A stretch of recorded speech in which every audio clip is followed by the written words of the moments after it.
Assalamualaikum dan terima kasih Saudara Wahid.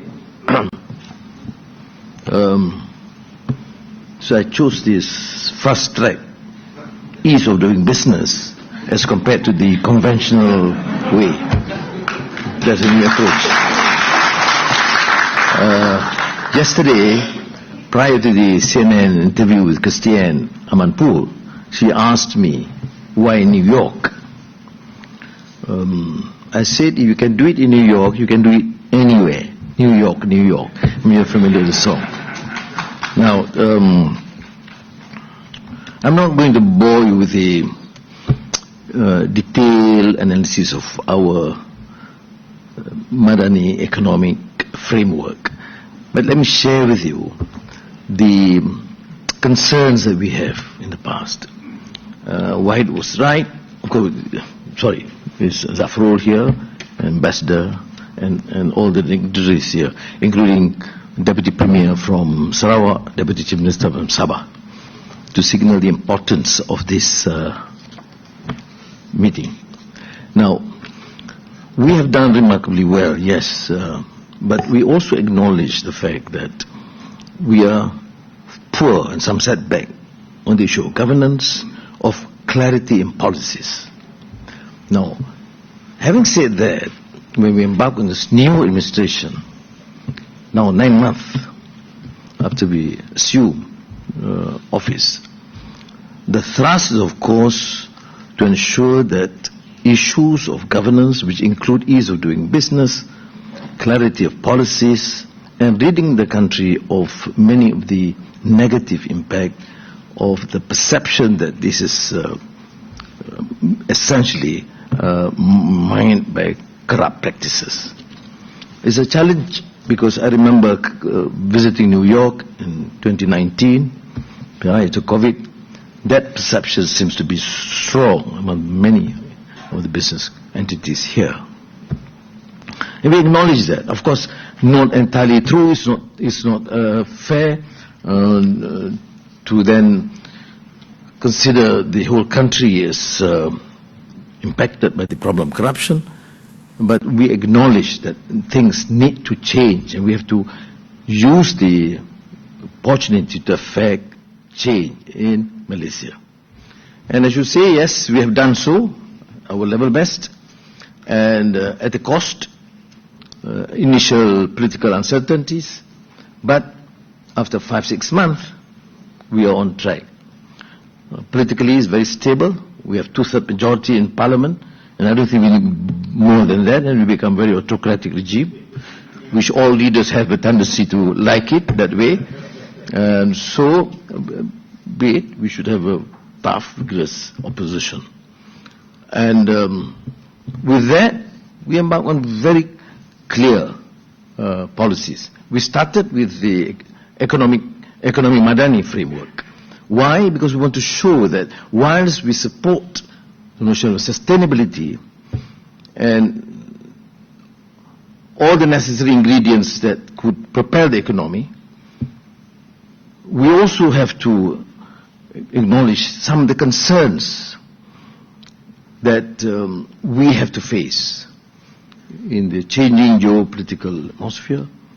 Our reliance traditionally in the investors from Europe and America, and now with the changing pattern, more trade investments from China. But how to navigate to ensure our centrality and to remain fiercely independent in the face of strong forces.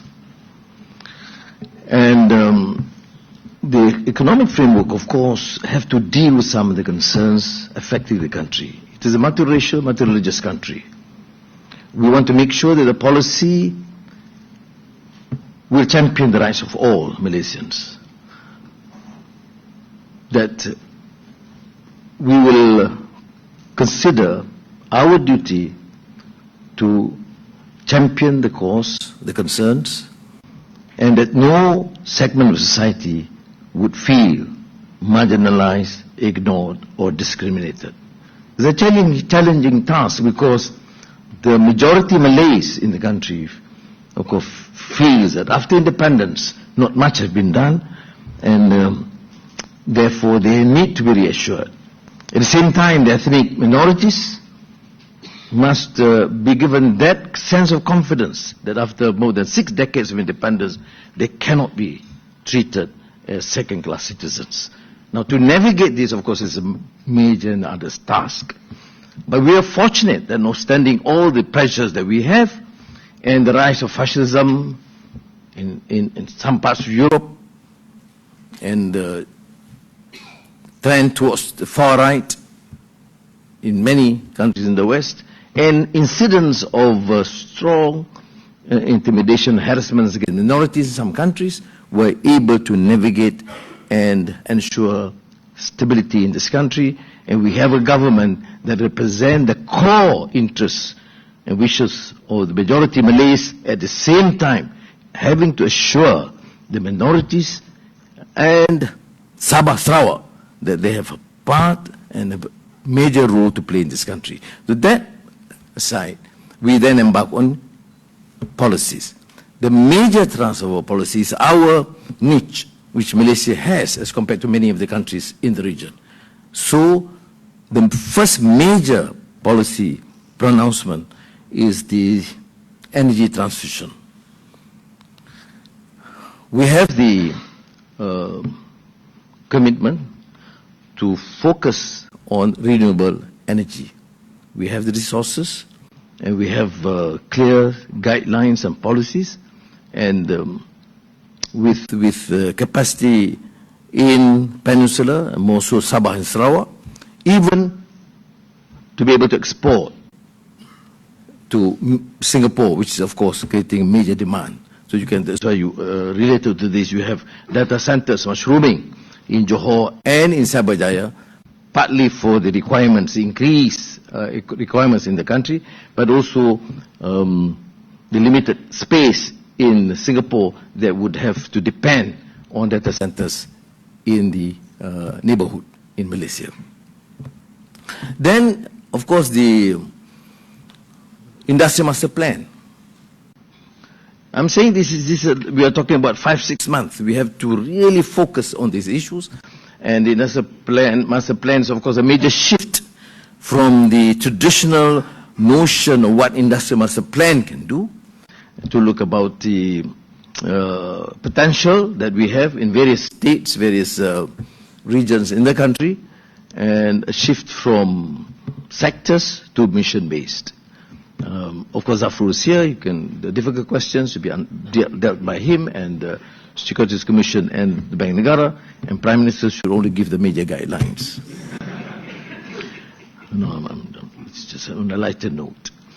And after that policy pronouncement on the Industrial Master Plan, we embarked on the midterm review of the second Malaysia Plan, or 12th Malaysia Plan.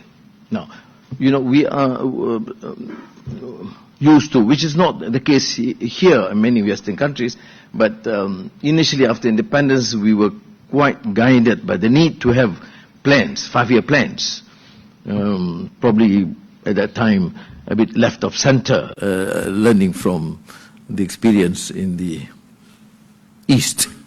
Some criticize that, of course, this 5-year plan was initiated essentially by Vladimir Lenin. But let me assure you, despite the fact that it is a 5-year plan, it is a mix of a capitalist plan with some concerns about the welfare of the general people, particularly the urban poor and the rural heartland.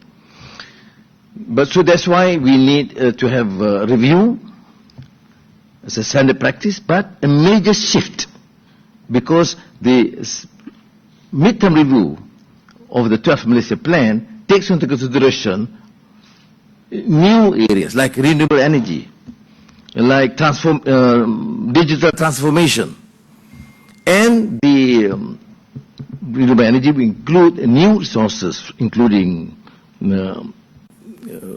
hydrogen and rare earth, which could provide some new avenue for growth in the country with stringent requirements because of the concerns and the new awareness about environment, which was not the case in the past. And beyond that, of course, we'll have to refocus on the budget, which will be announced middle of next month. Now, what are the concerns? Procurement policies, but we have to then introduce adequate legislation so that there is transparency and clarity in procurement and budget of Malaysia vis-a-vis United States or the West and China.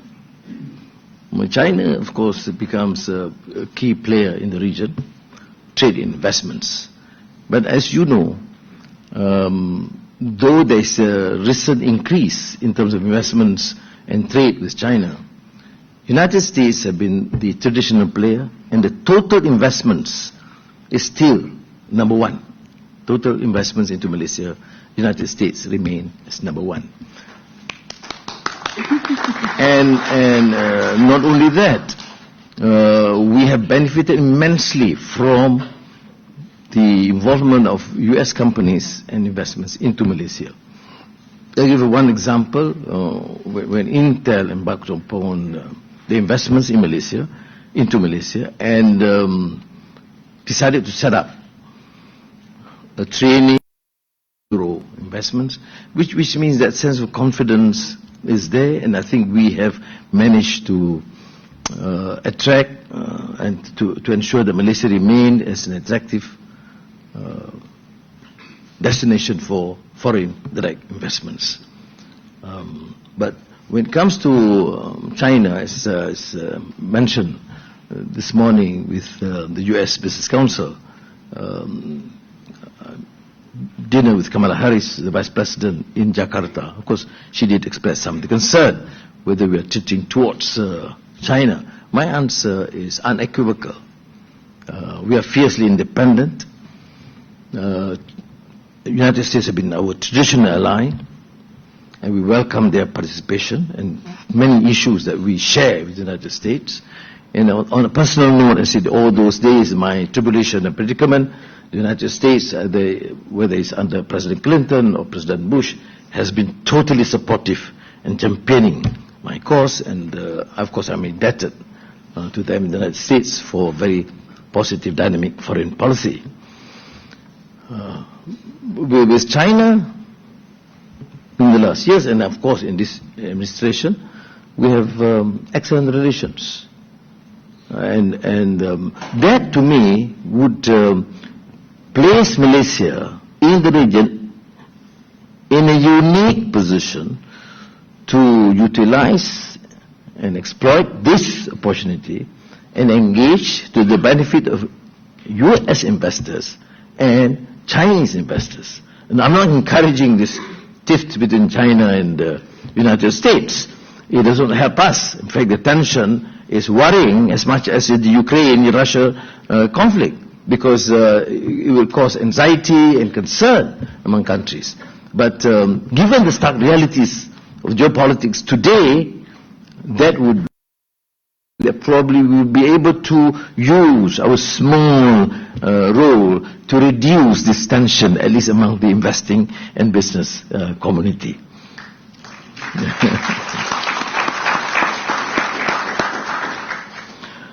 I will deal with some specific questions and in the Q&A session, and my colleagues would, of course, be of assistance. Which I have suffered so much in my life, so please don't ask me difficult questions. And then I think following that, of course, the Governor and the Security Commission would be answering some other questions. I'm just joking. It's a free country, and Malaysia believes in democratic accountability, so no holds barred. As long as you provide me good lunch, anything goes. Thank you again. Thank you. Thank Thank you, Datuk Seri.